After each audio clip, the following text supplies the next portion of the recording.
Bom dia, igreja. Graça e paz de Jesus Cristo. Então, o nosso texto de hoje é na primeira carta de Pedro, no capítulo 3, inicialmente dos versículos 18 ao 22. Eu digo inicialmente porque é bastante provável que a gente entre um pouquinho no capítulo 4.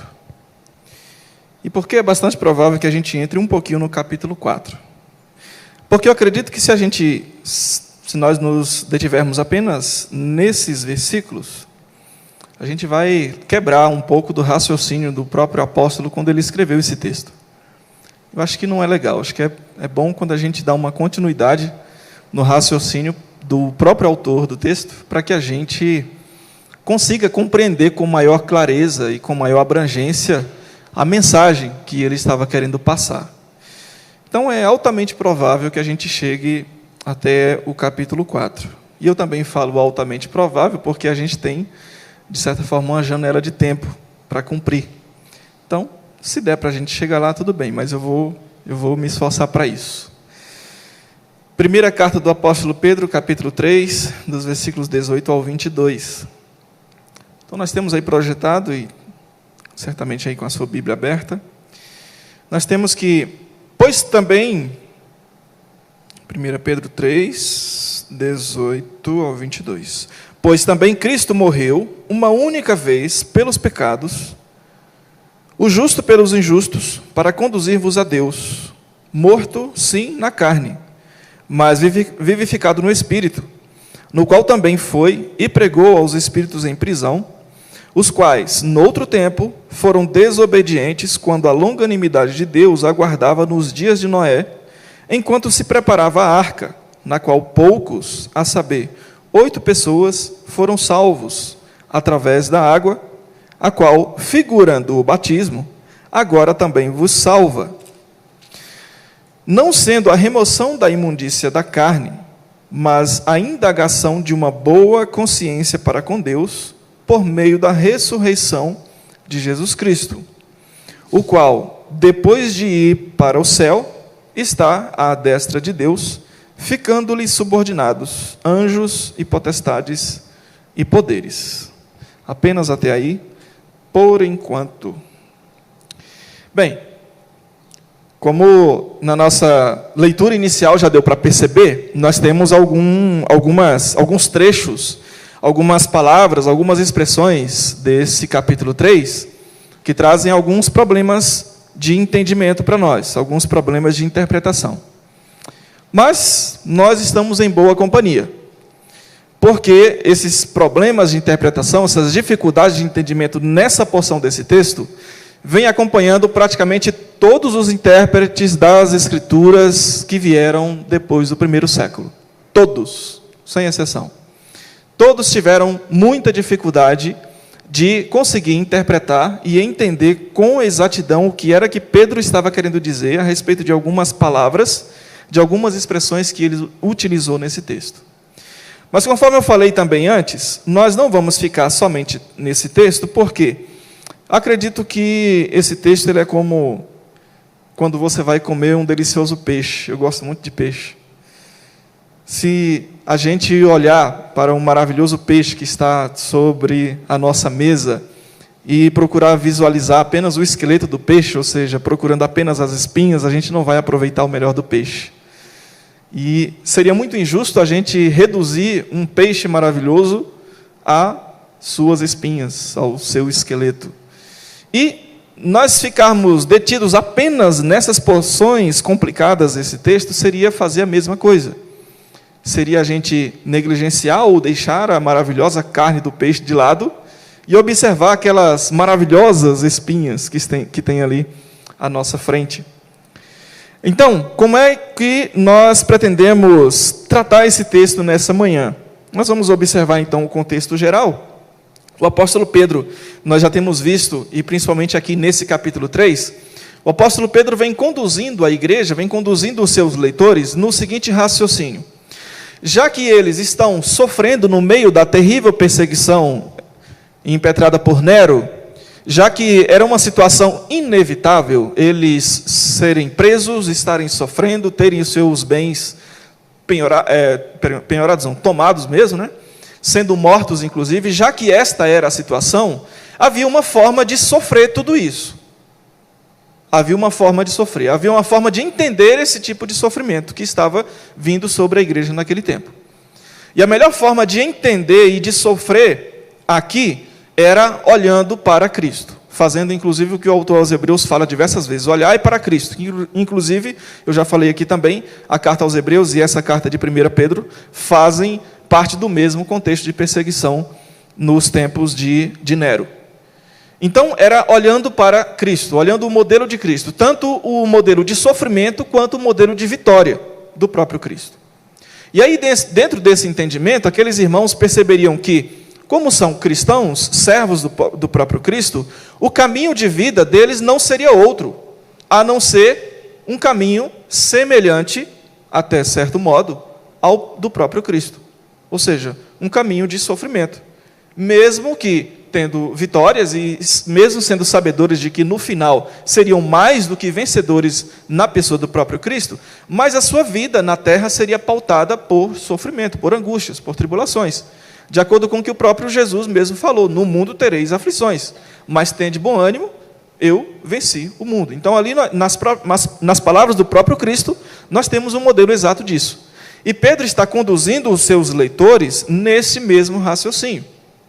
Olhar para Cristo, já que vai sofrer, então sofra como Cristo, sofra por amor a Cristo e sofra tendo a certeza de que você vai ser vitorioso no final, assim como Cristo foi. Porque Ele é o nosso modelo tanto de vida quanto de sofrimento, mas ao mesmo tempo de vitória, porque é Ele mesmo que nos conduz em todas as vitórias. Inclusive Ele mesmo que ganha, todas as nossas batalhas. Então Pedro vem conduzindo os irmãos nesse raciocínio. E aí, eu quero aqui trabalhar juntamente com os irmãos o tema nessa porção de texto de que a nossa história ela não se encerra no sofrimento. Por quê? Porque ela é escrita à luz da vida, morte e ressurreição de Jesus. Entender isso é de grande importância. Infelizmente, nós podemos observar narrativas de vida de pessoas, ainda no nosso tempo, cujas vidas se encerram no sofrimento. Até o mês passado, no mês de novembro, é bastante difundida a campanha do Setembro Amarelo, por exemplo, procurando conscientizar a sociedade a respeito da importância de se conversar, de se debater a respeito do suicídio. E o suicídio é uma das formas visíveis, claras, de pessoas que, infelizmente, terminaram as suas vidas num contexto de sofrimento. E aí as razões, não cabe a nós tratar aqui, porque elas são muitas, são profundas demais, a gente nem conseguiria fazer isso. Mas, voltando para a questão do Setembro Amarelo e do suicídio, é uma marca clara de histórias que concluíram, histórias de vida que foram concluídas num contexto de sofrimento. E aí, para nós, que somos cristãos, isso é muito importante, por quê? Porque quando a gente entende que a nossa história não se encerra no período de sofrimento, porque ela é escrita à luz da vida, da morte, da ressurreição, a nossa vida inteira ganha outra perspectiva. E era essa outra perspectiva que Pedro estava trazendo para aqueles irmãos. Ou seja, olhem para muito, mas muito além do sofrimento que hoje é imposto a vocês. Olhem para muito mais longe do que tudo isso, porque o que está em jogo é muito maior do que simplesmente essa perseguição, por mais que ela não seja simples de vocês passarem por ela. Olhem bem para além de tudo isso. Então é isso, a nossa história ela não se encerra no sofrimento, porque ela é escrita à luz da vida, da morte e da ressurreição de Cristo. Eu quero voltar um pouquinho com vocês, aqui ainda no capítulo 3, no versículo 14. Vamos dar uma olhada nesse versículo rapidamente, só para nós fundamentarmos esta tese que Pedro mesmo vem defendendo. No versículo 14, Pedro diz assim, isso ainda no capítulo 3, ele diz, mas ainda que venhais a sofrer por causa da justiça, ainda que vocês venham a sofrer por causa da justiça, bem-aventurados sois. Então, o início aqui da perspectiva dentro desse mesmo contexto, daquela perspectiva correta, é que aqueles irmãos, eles deveriam saber então, que mesmo que eles viessem a sofrer, ou que estavam sofrendo por causa da justiça, mesmo assim eles deveriam olhar para frente. Por quê? Porque no fim das contas eles são bem-aventurados. Bem-aventurados. E aí ele diz, não vos amedrontais, não sejam tomados pelo medo. Portanto, com as suas ameaças, nem fiqueis alarmados. Pedro, em outras palavras, não fiquem preocupados com as ameaças que o mundo traz para vocês, que o governo traz para vocês, que a sociedade incrédula, ímpia, traz para vocês. Não fiquem alarmados, não fiquem preocupados por serem ridicularizados pelo simples fato de serem cristãos e de, nesse contexto, serem minorias e, por causa disso, sofrer. Não fiquem alarmados, porque vocês, no fim das contas, são bem-aventurados. Então, veja que o fundamento do próprio contexto aponta para essa perspectiva correta do sofrimento do cristão diante da sociedade e diante de Deus. E ainda no versículo 17, ele nos diz: porque, se for da vontade de Deus, é melhor que sofrais por praticardes o que é bom, do que praticando o mal. E aí é que ele entra, continua, ele continua, né, o seu raciocínio, e aí é onde se inicia a nossa porção de texto. Então veja de novo o que ele diz no versículo 17. Se for da vontade de Deus, é melhor que sofrais por praticardes o que é bom, do que praticando o mal. E aí ele começa então no versículo 18, pois também Cristo morreu uma única vez pelos pecados, o justo pelos injustos, para conduzir-vos a Deus, morto sim na carne, mas vivificado no Espírito. E aí, então, eu quero desenvolver o nosso primeiro princípio aqui, que aponta para o fato de que a nossa história não se encerra no sofrimento, uma vez que ela é escrita à luz da vida, morte e da ressurreição de Cristo. Por quê? Porque o sacrifício de Cristo foi único e perfeito. Esse é um princípio maravilhoso para aqueles irmãos. Por quê? Porque se eles estão no contexto terrível de perseguição, de grande sofrimento, eles precisavam de algo que desse maior esperança, que renovasse a fé no meio de tudo aquilo. E aí Pedro vem e diz assim, olhem para frente, porque o sacrifício de Cristo foi perfeito, ele foi único, ele foi eficaz. Isso significa que, e aí trazendo para as palavras do apóstolo Paulo, já não há mais condenação para aqueles que estão em Cristo Jesus. A esperança daqueles irmãos seria renovada a partir dessa lembrança de que eles não seriam mais condenados. A única coisa que poderia trazer, ou que deveria trazer alguma preocupação, alguma angústia para eles, seria a incerteza com relação ao futuro. Tá, se a gente morrer por causa da perseguição, e aí, o que vai acontecer com a gente? Não sabemos. Isso sim deveria trazer preocupação.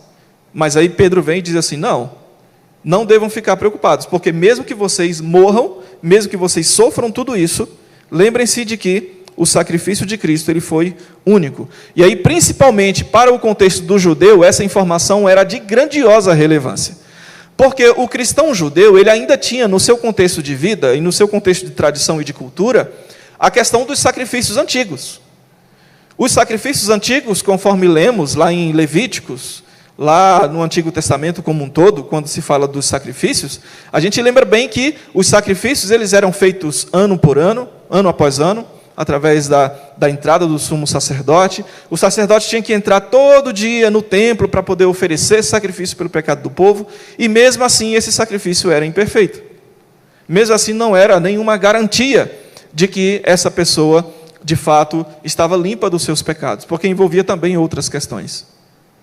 E aí, para o cristão judeu, principalmente, que também estava aqui nesse contexto, e eles estavam sendo perseguidos também por causa de tudo isso, tanto pela religião, tanto por serem judeus, quanto principalmente por serem cristãos, isso aqui era de grande relevância, porque agora eles entenderiam o sacrifício de Cristo por outra visão.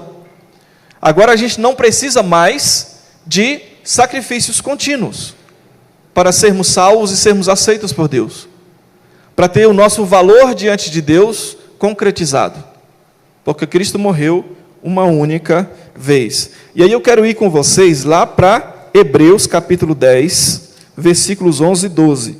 Vamos dar uma olhadinha lá. Hebreus capítulo 10, versículos 11 e 12. Já está projetado, né? Veja que Hebreus 10, 11 e 12 diz assim: ora, todo sacerdote se apresenta dia após dia a exercer o serviço sagrado e a oferecer muitas vezes os mesmos sacrifícios que nunca jamais podem remover pecados. Jesus, porém, tendo oferecido para sempre um único sacrifício pelos pecados, assentou-se à destra de Deus. Veja o quanto esse texto de Hebreus corrobora esta afirmação do apóstolo Pedro aqui no versículo 18. Os sacerdotes tinham que entrar e oferecer sacrifícios muitas vezes, e mesmo assim esses sacrifícios não eram suficientes para perdoar pecados. E aí vem Pedro e diz assim: olha, olhem para frente, além do sofrimento que vocês estão passando, porque o sacrifício de Cristo, o Cordeiro perfeito, foi único e perfeito para todo sempre, para perdoar todos os seus pecados. E aí isso também tinha um outro significado muito importante, não só para aquela igreja daquele tempo, como também para nós hoje. Que por mais difícil que talvez seja para nós entendermos, é que o sacrifício de Cristo foi tão perfeito que, primeiro, não existe nenhum pecado, absolutamente nenhum pecado que nós possamos cometer que seja páreo para o sacrifício de Cristo. Ou seja, o sacrifício de Cristo cobre qualquer pecado humano. Qualquer pecado humano. O mais escabroso que a gente possa imaginar ou que alguém possa cometer, o sacrifício de Cristo é suficiente para cobri-lo, para perdoá-lo. Outra coisa, que o sacrifício de Cristo ele é tão perfeito por ter sido único, que todos os pecados que aqueles irmãos haviam cometido no passado, o que eles cometiam no presente, e que, curiosamente, que eles ainda iriam cometer no futuro, já também estavam embaixo desse sacrifício único e perfeito de Cristo. Porque não era mais necessário oferecer novo sacrifício, principalmente para pecado futuro. E aí, a decorrência disso para nós é a mesma coisa. Não há nenhum pecado que possamos cometer que Cristo não seja suficiente para cobri-lo e para perdoá-lo. E também não há nenhum pecado que nós já cometemos, que cometemos ainda hoje, ou que ainda iremos cometer, que Cristo já não tenha pago por ele. Então isso é de grande importância. Muitas pessoas hoje sofrem na sua alma por causa desta insegurança, por não saberem dessa informação. Que inclusive os pecados que ainda vão cometer, já foram pagos por Cristo na cruz.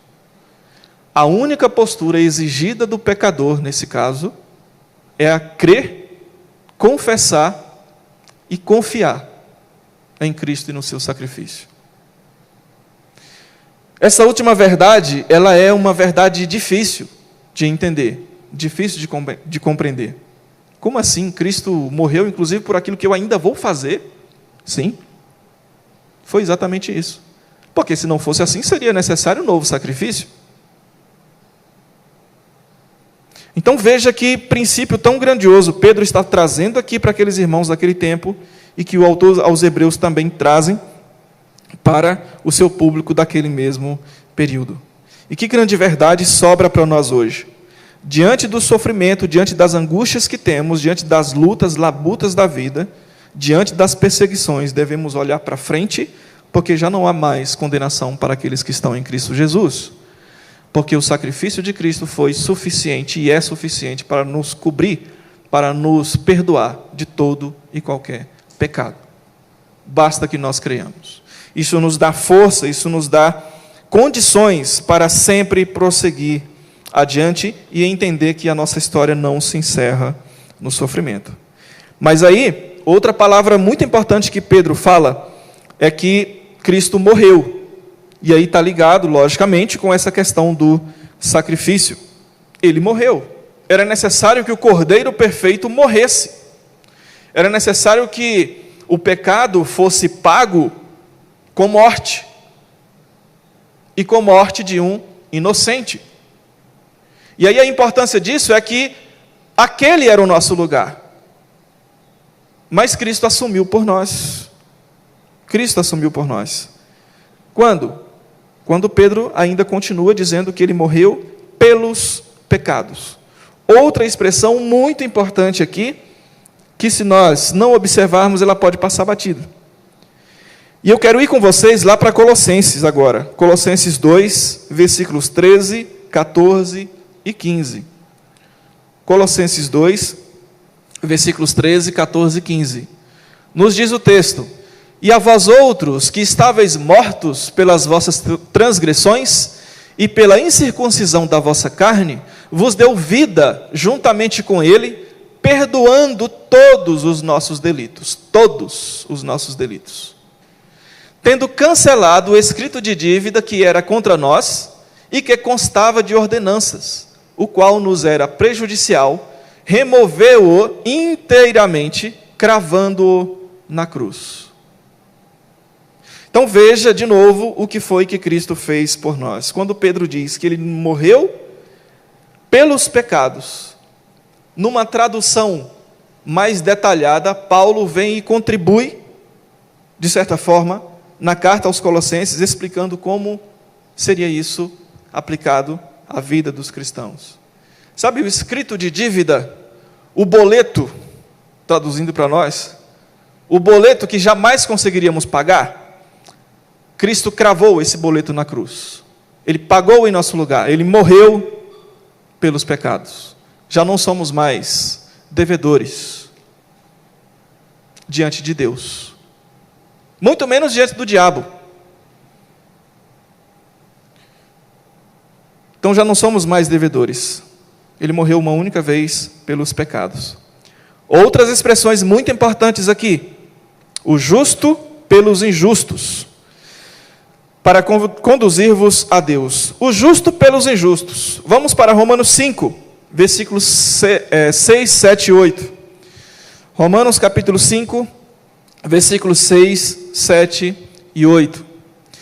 Nos diz o apóstolo: Porque Cristo, quando nós ainda éramos fracos, e ele deixa bem claro de explicar, ao explicar isso, quando nós ainda éramos fracos, morreu a seu tempo pelos ímpios.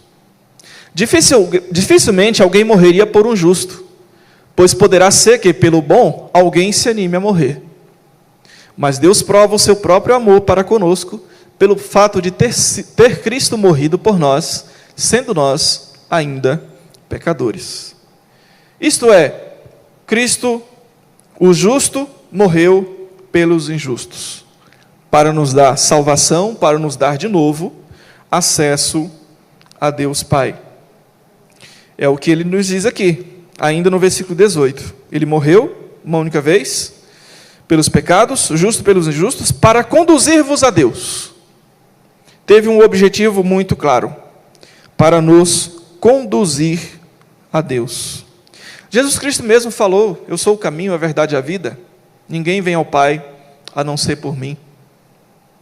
O apóstolo Paulo fala ainda na primeira carta aos Coríntios, no capítulo 15, quando ele fala um pouco sobre a ceia do Senhor, ele fala sobre o corpo de Cristo, como sendo aquele que, entregue na cruz do Calvário, serviu de caminho para nós sermos conduzidos a Deus, para cumprir exatamente isso que o apóstolo Pedro fala. O objetivo de tudo isso é para nos conduzir a Deus.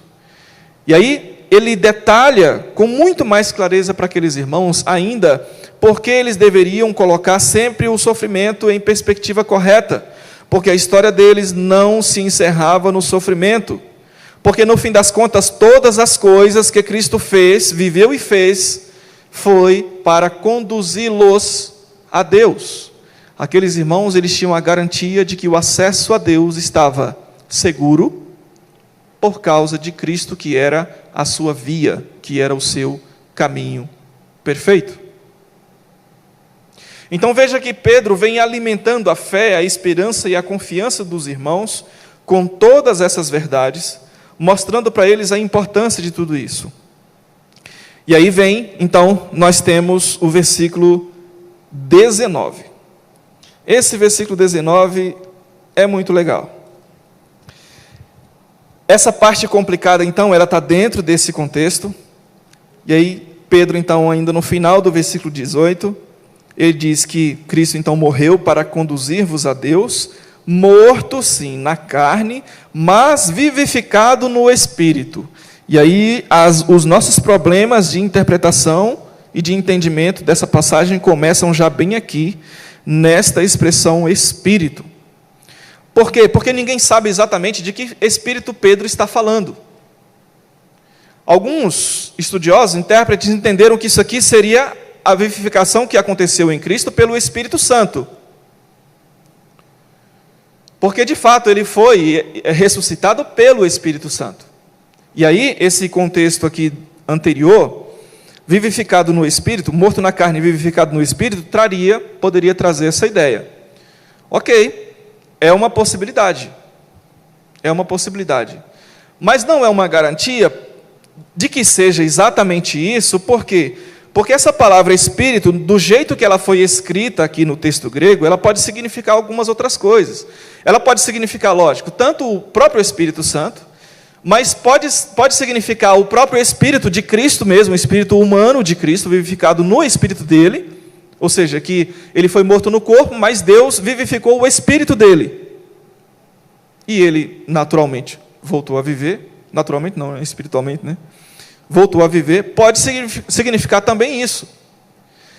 Mas pode também significar, e aí não nesse caso de Cristo, mas no caso das pessoas que são citadas depois, essa palavra espírito, ela pode significar qualquer espírito. Inclusive, pode significar um espírito mau. E aí, de novo, não, logicamente, com referência a Cristo, mas com referência a essas pessoas que vão ser citadas depois e que já já nós vamos cuidar delas. Então, por enquanto, pensemos só nesses dois primeiros significados. Pode significar o Espírito de Deus, mas pode significar o Espírito humano de Cristo, que ele pode ter sido vivificado no seu Espírito. E aí a nossa dificuldade, ela começa aqui. Mas o fato é que Pedro então nos diz que ele foi morto na carne, mas foi vivificado. Seja vivificado pelo Espírito no seu Espírito, ou pelo Espírito Santo, né, vivificado aí na sua totalidade, tanto no corpo quanto no Espírito. O fato é que Pedro então está dizendo que ele foi morto, mas ele ressuscitou. Mas aí o nosso problema continua, conforme dissemos. Já no versículo 19, ele continuando a sua explicação, ele diz, no qual o quê? Nesse Espírito que ele está dizendo, que até então não se sabe qual é. Mas no qual também foi e pregou aos espíritos em prisão. E aí, de novo, essa palavrinha espíritos aqui que aparece no plural, ela no grego ela é do mesmo jeito que aparece no singular. É por isso o problema dessa palavra aqui. Porque veja, no qual, no espírito, também foi e pregou aos espíritos em prisão. E aí, de novo, que espíritos seriam esses? Esses do plural. Seriam espíritos humanos, de ímpios, que são citados depois. Porque alguns vão dizer que as pessoas que vão ser citadas logo após seriam ímpios da época de Noé. Que também é uma possibilidade, por causa dessa indefinição dessa palavra.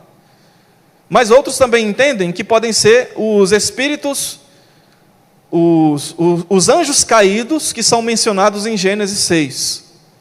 Lá em Gênesis 6 tem uma outra polêmica, que é a questão dos anjos caídos, que tiveram relações com as filhas dos homens e tal. Uma outra questão muito delicada, que se vocês quiserem um dia, a gente pode passar um dia inteirinho estudando sobre esse negócio, e ainda não vai dar. Então, esse problema de interpretação, ele já começa aqui, irmãos. Então, ele diz que Cristo também foi e pregou aos espíritos em prisão. Mas vamos lá. Não percamos o contexto de vista. O que Pedro está fazendo aqui, ele está traçando as ações de Cristo. Uma vez que Cristo morreu e ressuscitou, né? Ele está traçando as ações de Cristo de forma que os irmãos entendam como o benefício da garantia de vida eterna com Deus se deu. E aí, é por isso que aqui, no caso, ele diz que ele foi vivificado no Espírito, e nesse mesmo Espírito ele pregou a esses espíritos em prisão. Então vamos por partes. Pregou. Outro problema.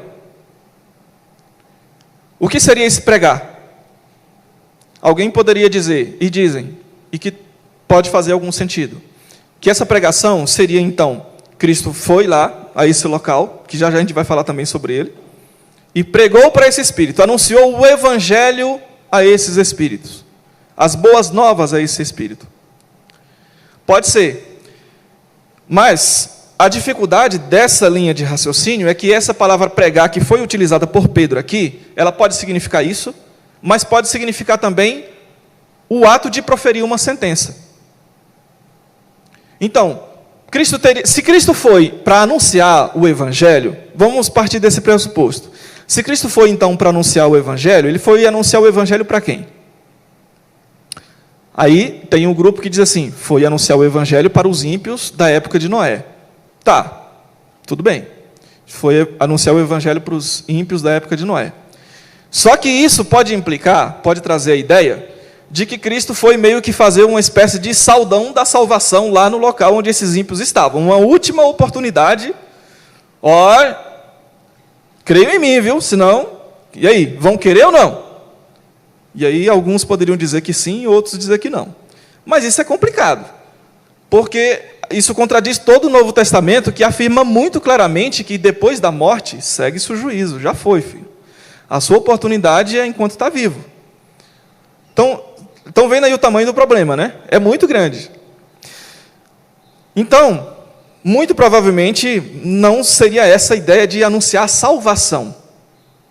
Aí vem um outro grupo que diz, ok, não é o anúncio da salvação, é o proferir uma sentença para aqueles ímpios que morreram na época de Noé, eles ouviram a pregação de Noé, mas eles não acreditavam, e agora estão presos em algum lugar, e Cristo então foi lá anunciar a eles a sentença de condenação.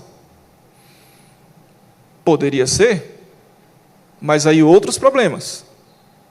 Por que Cristo iria anunciar essa sentença de condenação a eles, sendo que Noé já havia anunciado? E, se Cristo foi anunciar essa sentença de condenação, para quê? Porque já não adiantaria mais nada, já que ele não iria anunciar salvação. Então seria um trabalho duplo. Noé próprio já havia anunciado condenação para aquela geração. E Cristo foi lá para quê? Para mostrar que foi o vitorioso de fato. Está vendo? Vocês não acreditaram aqui, ó. É uma coisa que tem dificuldades, tem suas dificuldades.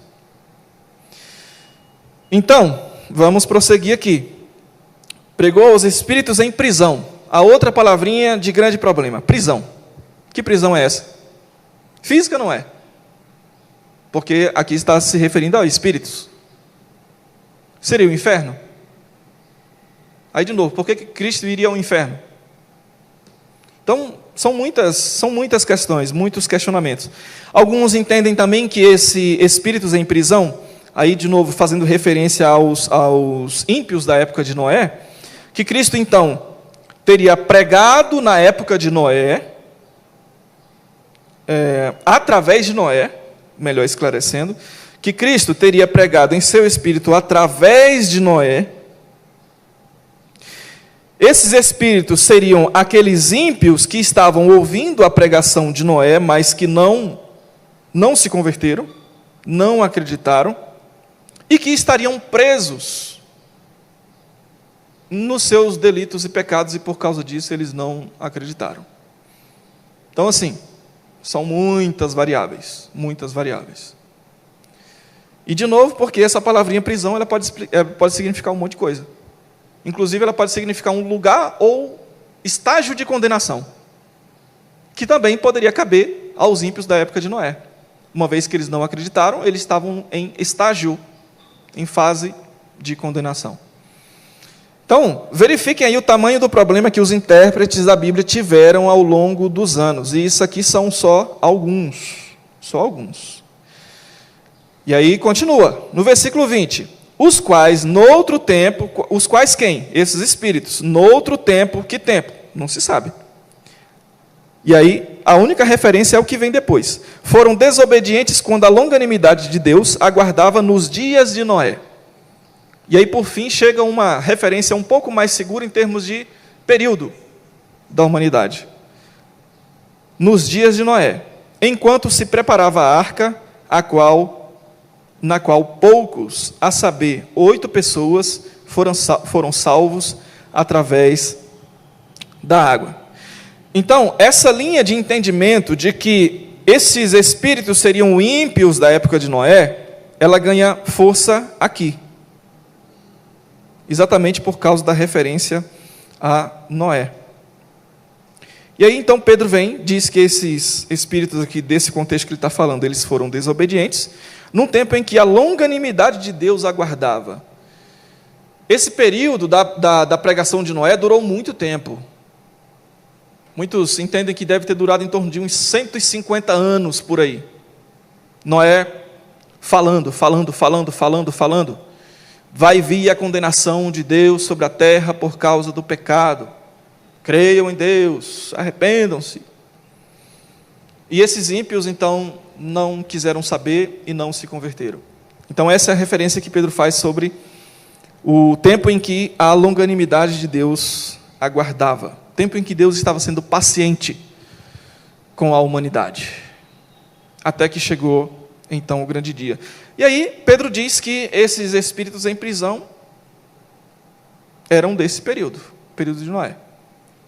O que não se sabe exatamente, conforme já mencionamos, é que espíritos eram esses. Se eram aqueles ímpios, de fato, ou se eram aqueles espíritos que fazem citação no versículo 6. O difícil de acreditar que seriam anjos caídos de Gênesis 6, porque não tem nenhuma referência, nem direta e nem indireta a eles. Nenhuma menção a Gênesis 6. Pedro não faz aqui nenhuma menção. Então, essa possibilidade, ela é mais facilmente descartada. E aí, por fim dessa nossa polêmica, de hoje, é mais amplamente aceita a possibilidade de que, de fato, poderiam ter sido esses ímpios que viveram na época de Noé, mesmo com todos esses problemas e dificuldades de tradução e de interpretação desse texto. Mesmo sem se saber por que Cristo havia ido até lá onde eles, e para fazer o quê?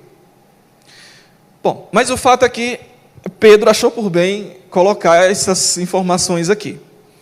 Acredita-se que os leitores de Pedro do Novo Testamento poderiam ter entendido, se não tudo, mas a maioria do que Pedro estava querendo dizer. Por quê?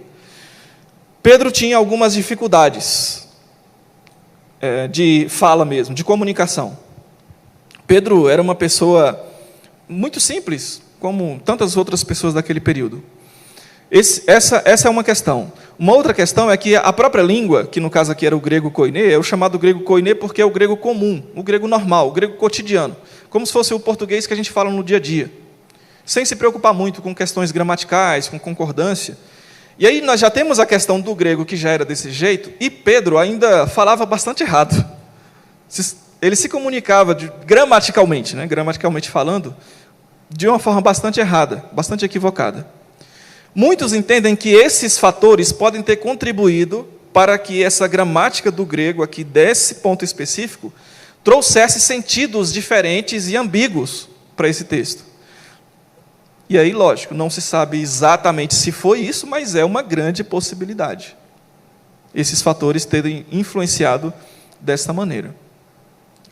Outra questão é que, por mais que essa parte seja bastante complicada, ela é periférica. Ela não é algo que afeta a mensagem do texto, de jeito nenhum. Porque aqui Pedro está simplesmente descrevendo o que Cristo fez por ocasião da sua morte e levando aos irmãos a entender por que eles deveriam sofrer daquela forma olhando para Cristo. Então essa é a mensagem principal. Esses detalhes, essas minúcias, por mais curiosas que elas sejam, elas não afetam essa mensagem principal, e a gente já vai ver agora. Então, a partir do versículo 21, ele nos diz assim, ainda no 20, eles foram desobedientes quando a longanimidade de Deus aguardava nos dias de Noé, enquanto se preparava a arca, na qual poucos, a saber, 8 pessoas, foram salvos através da água. Se através da água, ele também trouxe alguns probleminhas, mas nada muito grande, porque algumas pessoas entenderam que talvez Pedro estivesse querendo dizer que essa água aqui, do dilúvio, poderia ser um símbolo de que o batismo poderia proporcionar salvação a alguém, por causa de uma outra palavra que ele usa depois. Mas, depois, observando o contexto, entendeu-se que, na verdade, não se trataria disso, porque a água, por mais que ela figurasse o batismo no Novo Testamento, a água aqui, por mais que ela figurasse o batismo no Novo Testamento, mas a água aqui, dentro desse contexto da fala de Pedro, ela se tornou apenas um meio, apenas o instrumento da salvação da família de Noé, juntamente com a arca. Então, a mesma água que trouxe, a água pelo dilúvio, que trouxe condenação para aquela geração, foi a mesma água que serviu de instrumento para, através da arca, salvar a família de Noé. Pedro, na verdade, ele está fazendo aqui um apontamento, desde o Antigo Testamento, passando pelo dilúvio até o período em que eles estavam vivendo. Ele está fazendo um paralelo com a pregação da mensagem, com a pregação do Evangelho, que também continuava a acontecer ainda naquele período, e que, por causa disso, muitas pessoas não estavam ouvindo a pregação, e elas seriam condenadas da mesma maneira como foram condenados os ímpios da época de Noé. Então, esse é um primeiro ponto aqui. O segundo ponto é que, da mesma forma que Noé foi salvo pela arca através da água, que prefigurava o batismo no Novo Testamento, aqueles irmãos do primeiro século, aquela igreja a quem ele escrevia, podia ter a certeza de que, através do batismo que eles receberam, eles também eles receberam através do batismo, né, a chancela, eles receberam a segurança de que agora eles também eram salvos em Cristo. Por isso é que depois nós vamos ver que Pedro diz que esse mesmo batismo que vos salva. Mas aí a gente vai ver ainda que essa expressão já trouxe esse problema, mas o que Pedro, na verdade, estava querendo fazer era um paralelo entre o batismo do Novo Testamento e o dilúvio, a água que fazia uma prefiguração no Antigo Testamento. Então, no fim das contas, aqueles irmãos, eles deveriam ter a confiança de que, uma vez que eles creram em Cristo, uma vez que eles agora eram, inclusive, até mesmo batizados, eles podiam ter a tranquilidade de saber que eles pertenciam a Cristo, de saber que eles não mais seriam condenados, assim como foram condenados aqueles ímpios da época de Noé.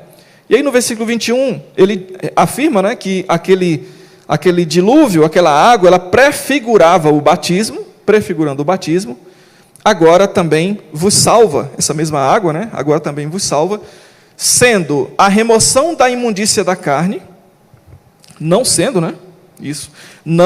a remoção da imundícia da carne. E aí, por que entenderam que Pedro não estava querendo dizer que era o batismo que salvava? Por causa dessa última frase que eu li agora, quando ele explica, não é a remoção da sujeira da carne, não é a remoção da imundícia da carne que salva. E ele até corrige, né, a informação, meio que corrige. Mas ele diz assim, mas a indagação de uma boa consciência para com Deus, por meio da ressurreição de Cristo Jesus. E aí essas últimas informações, elas caem bem aqui num contexto para mostrar que Pedro, na verdade, de fato, não estava querendo afirmar que havia salvação no batismo puro e simples, mas que o dilúvio era simplesmente uma prefiguração do batismo que viria no Novo Testamento, e aqueles irmãos, então, teriam esse ato também como uma confiança de que eles, de fato, pertenciam a Cristo. Uma vez que isso também, essa informação, ela era muito, muito importante para o judeu, porque o judeu ele valorizava muito a questão da purificação pela água. E essa informação ela tinha grande peso, principalmente para eles. Os gentios, nem tanto, por mais que tivesse também esse contexto por causa das religiões do Império Greco-Romano, mas eles não eram tão aficionados assim pela ideia da purificação pela água, mas no caso do judeu, sim. O judeu era. E ele traz essa informação de forma que isso, inclusive, fortalece a fé daqueles cristãos judeus daquele período. Mas aí, por fim, então, ele diz que não é essa limpeza da água que traz salvação, mas sim essa boa consciência para com Deus por meio da ressurreição de Cristo Jesus. E por que ele cita a ressurreição de Cristo Jesus? E por que a ressurreição aqui é importante? Exatamente porque quando a gente vai lá para 1 Coríntios, capítulo 15, por exemplo, e aí eu gostaria que o Daniel projetasse, por favor, de novo. De novo não, né? Agora, 1 Coríntios, capítulo 15, versículo 14, 17 ao 22, nós vamos ler que essa informação de Pedro ela é importante por causa também dessa referência que nós temos em 1 Coríntios capítulo 15. Nos diz assim: e se Cristo não ressuscitou, é uma polêmica lá que estava havendo sobre a questão de Cristo ter ressuscitado ou não. Se Cristo não ressuscitou, é vã a nossa pregação, e vã a vossa fé. E somos tidos por falsas testemunhas de Deus, porque temos asseverado contra Deus que Ele ressuscitou a Cristo, ao qual Ele não ressuscitou, não teria ressuscitado, né? Se é certo que os mortos não ressuscitam, porque se os mortos não ressuscitam, também Cristo não ressuscitou. E se Cristo não ressuscitou, é vã a vossa fé, e ainda permaneceis nos vossos pecados. E ainda mais, os que dormiram em Cristo pereceram. Ou seja, aqueles que morreram em Cristo, já era, eles não têm esperança. Se a nossa esperança em Cristo se limita apenas a esta vida, somos os mais infelizes de todos os homens. Mas, de fato, Cristo ressuscitou dentre os mortos, sendo Ele as primícias dos que dormem. Visto que a morte veio por um homem, também por um homem veio a ressurreição dos mortos. Porque assim como em Adão todos morrem, assim também todos serão vivificados em Cristo. E aqui, esse vivificados em Cristo é de extrema importância para nós aqui dentro desse contexto da primeira carta de Pedro, no capítulo 3. Porque veja, ainda no final do 22, ele fala sobre a boa consciência para com Deus, por meio da ressurreição de Jesus Cristo.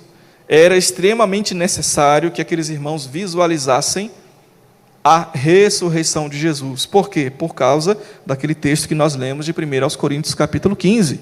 A ressurreição de Cristo ela é extremamente importante para a vida do cristão.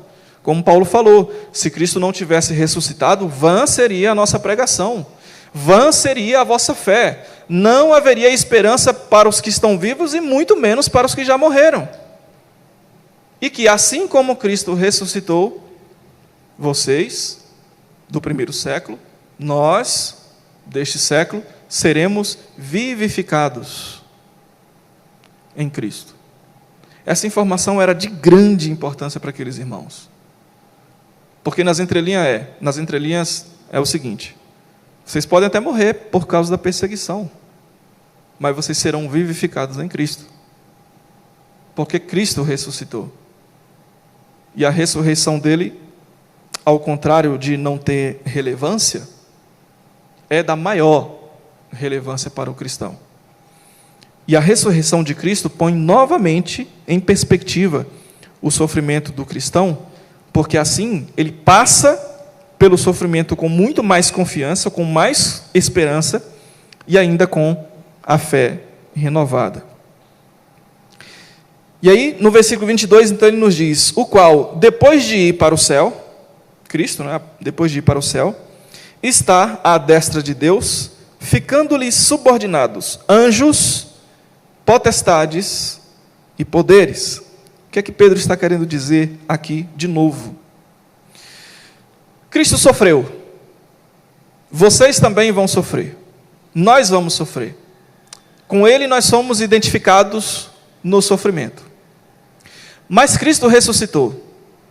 E assim como Ele ressuscitou, nós também ressuscitaremos. Seremos vivificados nele.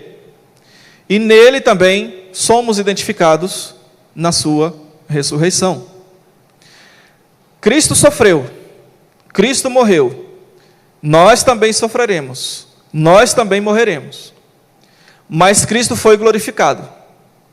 E assim como Ele foi glorificado, nós também receberemos corpo glorificado. Cristo está à destra de Deus.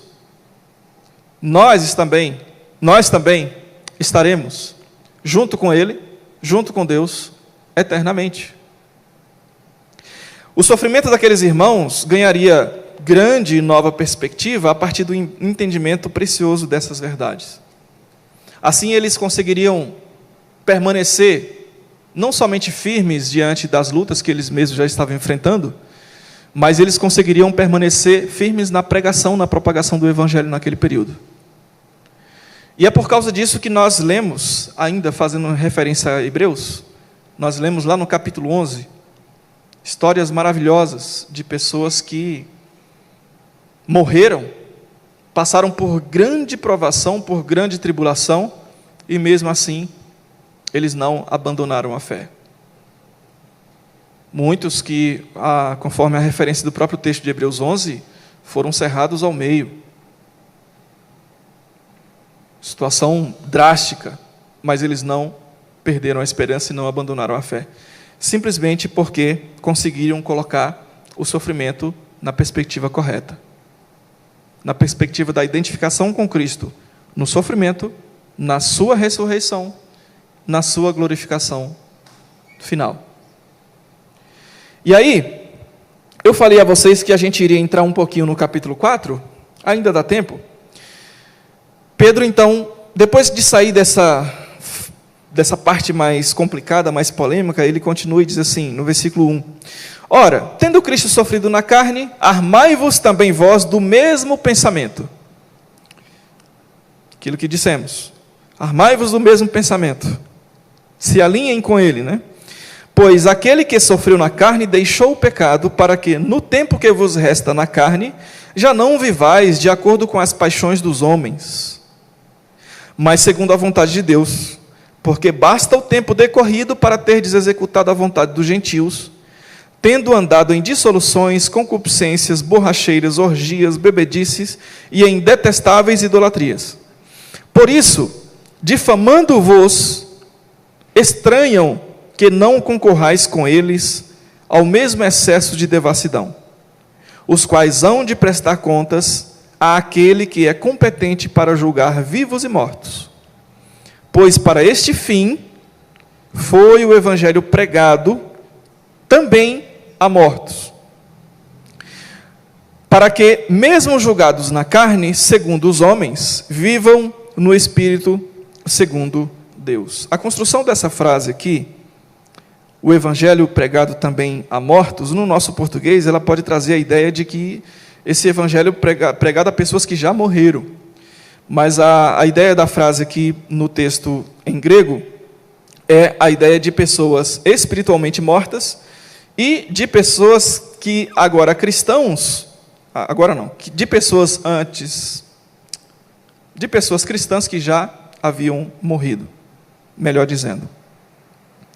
Então, o que Pedro está fazendo aqui agora é, depois de entender tudo isso, cuidem do pensamento, cuidem daquilo que ocupa a mente de vocês, para que vocês tenham o mesmo pensamento que também houve em Cristo Jesus. Ele sofreu na carne, e nesse tempo que resta de vida de vocês, vocês não devem agora viver como os gentios. Porque já aconteceu de vocês viverem como os gentios. Mas basta esse tempo que vocês viveram dessa forma. Agora que vocês são cristãos, vocês podem ser pegos novamente pela paixão comum aos homens. E nós já falamos aqui que essa paixão que Pedro está se referindo aqui, são as emoções que aflorariam, os sentimentos, as emoções, os pensamentos que viriam a aflorar na vida daqueles irmãos por causa da perseguição. O sentimento normal de injustiça, o sentimento normal de vingança, o desejo normal de fazer justiça com as próprias mãos, etc. Se envolver em contendas, em brigas, em confusões. Por isso ele cita vários substantivos aqui: concupiscências, borracheiras, orgias, bebedices, se entregar a uma vida dissoluta. Por que Pedro cita isso? Porque se aqueles irmãos não tivessem mais esperança futura, esperança eterna, a melhor saída seria aproveitar o tempo que restasse fazendo o que desse na cabeça. Mas agora, uma vez que eles colocam o sofrimento deles em perspectiva, na perspectiva correta, eles agora devem evitar, de qualquer forma, viver dessa maneira, porque eles estão caminhando para um objetivo maior, um objetivo de vida eterna, uma vez que eles serão vivificados com Cristo, uma vez que eles visualizam o que Cristo fez, a sua morte e a sua ressurreição. E aí Pedro ainda diz que isso seria muito importante para eles, porque uma vez que eles vivem todo aquele contexto de perseguição, de perigos, eles não difamam, eles não se entregam a uma vida dissoluta, eles não se entregam a contendas, isso causaria perplexidade nos ímpios. Eles simplesmente olhariam para a vida da igreja e pensariam o seguinte: o que acontece com essas pessoas que, mesmo no meio de tudo isso, elas ainda continuam sóbrias, firmes no propósito delas, crendo no Senhor em quem elas creem, pregando a mensagem que elas pregam? Então isso seria de grande testemunho para a sociedade daquele período. E aí Pedro então diz que essas pessoas, elas, sendo vivificadas no Espírito, elas viveriam para Deus no mundo, aqui e depois. E aí no versículo 7 ele diz: ora, o fim de todas as coisas está próximo. Sede, portanto, criteriosos e sóbrios, a bem das vossas orações. Acima de tudo, porém, tende amor intenso uns para com os outros. Depois de colocado o sofrimento em perspectiva, era tempo de estar junto. Era tempo de se ajudar. Era tempo de demonstrar amor e cuidado mútuo. Sozinho não daria para caminhar. Tende amor intenso uns para com os outros, porque o amor cobre multidão de pecados. Sede mutuamente hospitaleiros, sem murmuração. Servi uns aos outros. Era tempo de se ajudar. Cada um conforme o dom que recebeu, como bons despenseiros da multiforme graça de Deus. Se alguém fala, fale de acordo com os oráculos de Deus. A palavra sendo falada no meio da igreja seria aqui então o grande alimento que fortaleceria o povo cristão. Se alguém serve, faça-o na força que Deus supre o serviço, para que em todas as coisas seja Deus glorificado por meio de Jesus Cristo, a quem pertence a glória e o domínio pelos séculos dos séculos. Amém. Então nós vamos ficar por aqui. Portanto, nós vimos que no capítulo 3, versículo 18 ao 22, Pedro traz então a importância de colocar o sofrimento na perspectiva correta, porque a nossa história então ela não se encerra nos momentos de sofrimento, mas ela perpassa os momentos de sofrimento, porque a nossa história então ela é escrita à luz da vida, morte e ressurreição de Jesus. E durante então o nosso tempo de sofrimento, tendo colocado esse sofrimento na perspectiva correta, o melhor a se fazer, portanto, é se fortalecer mutuamente, se ajudar e se servir como povo de Deus, porque no fim das contas, também e finalmente, é dessa forma que Deus mesmo é glorificado. Então esse é o chamado também para nós. Vamos orar? Senhor, eu te louvo e te bendigo nessa manhã. Eu te exalto pela tua palavra, Deus, que não nos desampara, muito pelo contrário, nos fortalece, nos ajuda, nos anima, nos dá o combustível necessário para que a gente continue a nossa caminhada de fé, mesmo diante das lutas que temos. Que o Senhor nos ensine a colocar as nossas lutas, angústias e sofrimentos sempre, sempre, sempre nessa perspectiva. Lembrando que a nossa história não acaba aqui. E que o Senhor nos dê também, ó Deus, a capacidade, o ânimo para nós, como igreja, nos ajudarmos uns aos outros. Os daqui, os que congregam aqui, os que congregam de longe, os que estão nos campos missionários. Que o Senhor, então, nos una nesse mesmo propósito. Em nome de Cristo Jesus. Amém. Terminado o nosso estudo, à noite estaremos aqui, se Deus quiser.